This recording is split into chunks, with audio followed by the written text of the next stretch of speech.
Hello friends, জীবনের এবিসিডির আরেকটা নতুন ভ্লগে সকলকে স্বাগত জানাই। আশা করি সবাই ভালো আছো।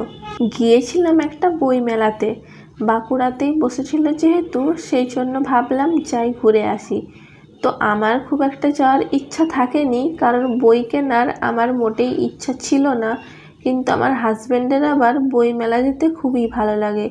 এখনো পর্যন্ত বই ঘাটাঘাটি করা, পড়াশোনা করা ওর যেন হ্যাবিটেই রয়ে গেছে। মেয়ের থেকে তার বাবাই বেশি পড়াশোনা করে। অন্য কোনো মেলা হলে আমার হাজব্যান্ড তো একেবারেই আসতে চাইতো না, কিন্তু যেহেতু বই মেলা সেজন্য ওই আগের থেকে যাওয়ার জন্য খুবই অস্থির হচ্ছিল। তো আমিও চলে এলাম, যেহেতু ঘুরতে তো খুবই ভালোবাসি। তো ঘরে বসে না থেকে আমার মনে হলো মেলায় যাওয়াই ভালো। এই মেলাটা বসেছিল বাঁকুড়ার বঙ্গ বিদ্যালয়ে। কিছুদিন আগেই এখানে একটা মেলা বসেছিল, ওই খাদ্য মেলা। তখন দেখছিলাম এখানে প্রচুর ভিড়, মানে বাচ্চা নিয়ে ঢোকা যেন দুঃসাধ্য ব্যাপার হয়ে গেছিলো। আরে বই মেলাতে তো ভিড় নেই বলতে গেলে। তাহলে প্রমাণ হয়ে গেল তো যে মানুষ খাওয়া দাওয়াটাকেই বেশি প্রায়োরিটি দেয়। বেশিরভাগ লোকেই আমার মতো পড়াশোনা করতে যেন ভয়ই পায়। কিন্তু এই ভয় পাওয়াটা কোথার থেকে আসে আমি বুঝি না। এই আমার 3 বছরের মেয়েটাও যেন পড়তে কেমন যেন ভয় পায়। খেলতে ভালোবাসে, নাচতে ভালোবাসে, টিভি দেখতে ভালোবাসে, কিন্তু যেই পড়ার সময় হবে অমনি যেন কান্না শুরু হয়ে যায়।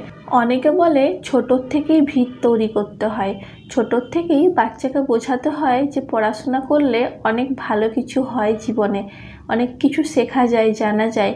কিন্তু এই জিনিসগুলো তো আমি ওর জীবনে প্রয়োগ করছি, চেষ্টাও করছি, বোঝাচ্ছি, কিন্তু কোনো মতেই যেন পড়াশোনাটাকে ভালোবেসে করছে না। ওই করতে হয় করব জোর করে আর কি একরকম।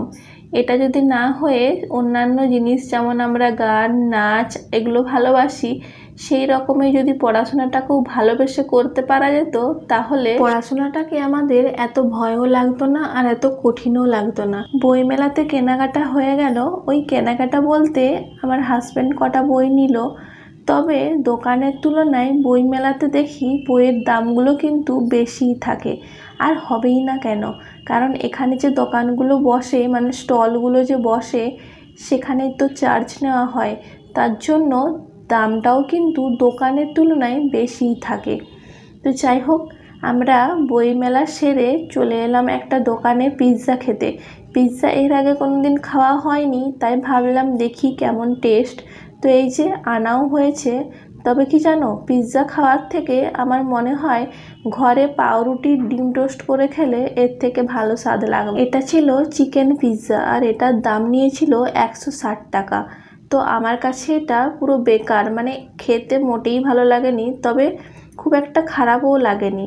মানে যে তুলনায় দাম নিয়েছে সেই তুলনায় আহামরি যে একটা টেস্ট হবে তা কিন্তু নয়। আচ্ছা, তোমরাও কি এরকম পিৎজা খেতে ভালোবাসো? তবে যারা এখনো ট্রাই করনি, তো তারা একবার ছোট্ট পিৎজাটা কিনে ট্রাই করে দেখতে পারো। একেবারেই আমাদের মতো বড়টা কিনে খাওয়ার কোনো যুক্তি নেই। তো ফ্রেন্ডস, চলো আজ তবে আসি, দেখা হবে পরে অন্য একটা ভিডিওতে। তো সবাই ভালো থাকবে, সুস্থ থাকবে, দেখা হচ্ছে অন্য একটা ভিডিওতে। টাটা।